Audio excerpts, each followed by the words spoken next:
আমাদের মধ্যে অনেকেই আছেন আজকাল ফেসবুকে দেখি এই নারী কমিশনের সবগুলো কথা নিয়ে, সমানাধিকার নিয়ে অনেক পজিটিভ থিঙ্কিং দিচ্ছেন যে না এটাই দরকার, আবার অনেকে প্রতিবাদ করছেন। যারা বলছেন যে না সমানাধিকারই দরকার এবং যারা এই সমানাধিকার চেয়েছেন তাদের উদ্দেশ্যে আমি একটা স্বনামধন্য সিনেমার নাম উচ্চারণ করতে চাচ্ছি তাদের উপদেশ বাণী হিসাবে, এবার তোরা মানুষ হ। একটা কমিশনে একটা ধারা এসছে, রাষ্ট্র হবে ইহজাগতিক। মানেটা কি? দুনিয়াটা মস্ত বড়, খাওয়া দাওয়া ফুর্তি করো, কিন্তু আল্লাহ তাআলা যে আমাদেরকে শিখিয়ে দিয়েছেন রব্বানা আতিনা ফিদ দুনিয়া হাসানাতাও ওয়া ফিল আখিরাতি হাসানাতাও ওয়া কিনা আযাবান নার।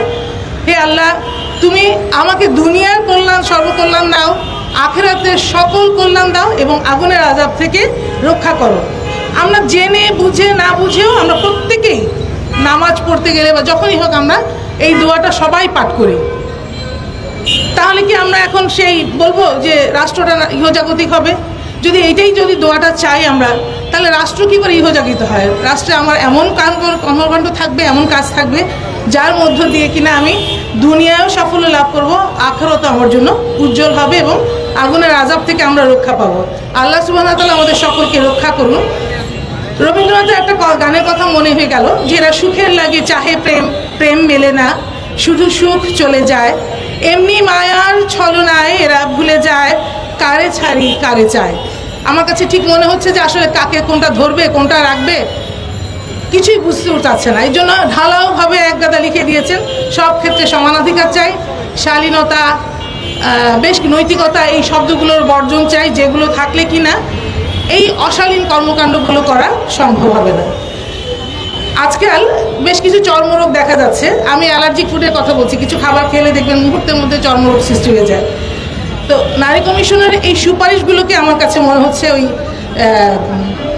স্ক্র্যাবো বা এক্সিমার মতো করে অপরাধকে খুব দ্রুত বৃদ্ধি করে দেওয়ার একটা পায়তারা।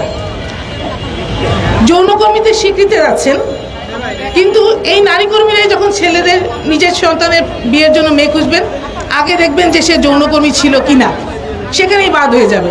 স্বীকৃতিটা কোথায় তাহলে? পিতৃ পরিচয়ে সন্তান, আবার বলা হচ্ছে যে পিতৃ পরিচয় সন্তানকে মাতৃ পরিচয়ের বৈধতা প্রদান করার জন্য, কিন্তু কোরআনে তো স্পষ্টভাবে সূরা 33 আহজাবের 3 নম্বর আয়াতে বলে দেওয়া আছে তোমরা তোমাদের সন্তানদেরকে পিতৃ পরিচয়ে ডাকো।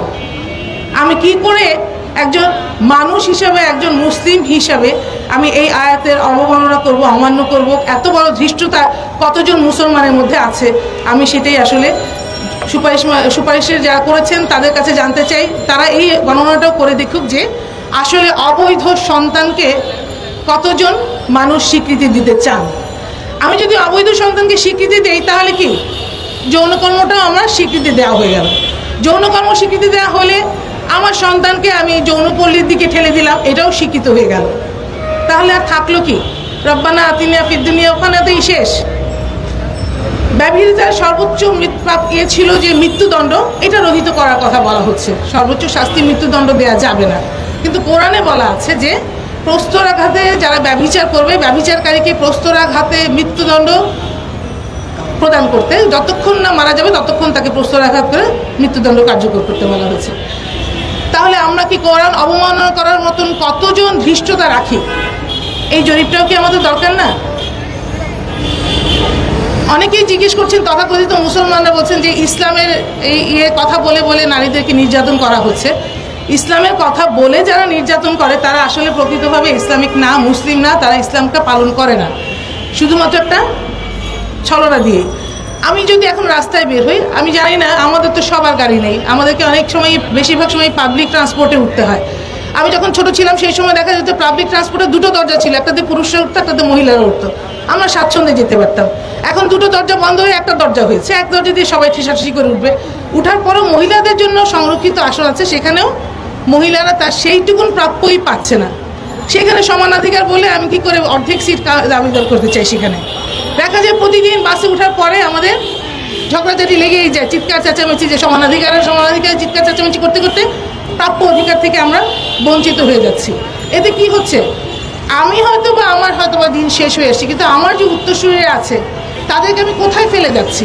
আমরা কি একটুও চিন্তা করি না যে নগর করিলে দেবালয় এড়ায় না, আমার সন্তানদেরকে আমি যতই ইসলামিক জ্ঞান দেই না কেন, রাষ্ট্রে যদি ইসলাম প্রতিষ্ঠিত না হয় আমার সন্তানও সেই অনলে জাহান্নামের আগুনে পুড়ে ছাই হয়ে যেতে পারে। আল্লাহ মাফ করুক, আমাদের যেন এরকম কোনো পরিণতি না হয়।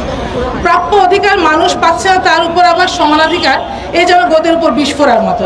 একসময় বাসের কথা বললাম, আমি আরেকটা কথা বলতে চাই। সংসার সুখের করার জন্য সব স্ত্রীদেরকে ধরে ধরে বিদেশ পাঠিয়ে দাও, অনেক টাকা আসবে, এদিকে স্বামী আর দুটো বিয়ে করবেন, ছেলে মেয়ে যে কটা রেখে যাবে সেই কটা এতিমখানায় চলে যাবে, সংসার খুব সুখের হলো। ওদিকে মহিলা হয়তো ওখানে নির্যাতিত হচ্ছে, নির্যাতিত হয়ে ফিরে আসার পরে তাকে আর গ্রহণ করা হচ্ছে না, শেষ। তো এই যে সুখের পিছনে ছুটতে ছুটতে সংসারটাই ভেঙে দিলাম। ছোটোবেলায় সেই কবিতার কথাটা দিয়ে আমি শেষ করতে চাই। নাই কিরে সুখ, নাই কিরে সুখ, এ ধরা কি শুধু বিষাদময়, যাতনে জ্বলিয়া কাঁদিয়া মরিতে কে বলি কি নর জন্ম লয়। আমরা আসলে এভাবে সুখ খুঁজতে না, আল্লাহ সুবহানাহু ওয়া তাআলা আমাদেরকে পাঠিয়েছেন তার ইবাদত করার জন্য। ওই ইবাদতের মধ্যে দিয়ে আমাদের কল্যাণ আছে।